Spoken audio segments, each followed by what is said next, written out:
ସିପୁନ ଦିନେ ତା ପିଜୁଳି ଗଛରୁ ପିଜୁଳି ତୋଳୁଥିଲା।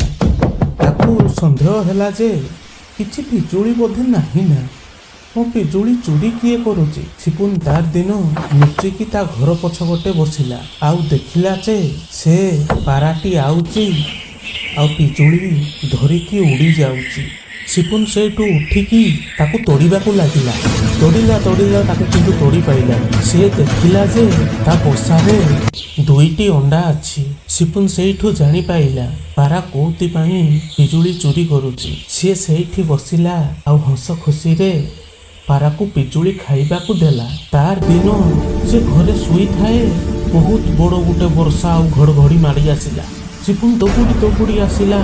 ସେ ପାରାର ଛୁଆ ବର୍ଷାରେ ଭିଜୁଥିଲେ। ସେ ପାରାକୁ ଧୋଇଲା, ତା ଛୁଆକୁ ବି ଧୋଇଲା।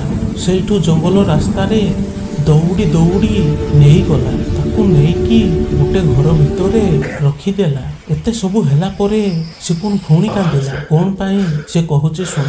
ଏ ସବସ୍କ୍ରାଇବ କରୁନ କିଆଁ?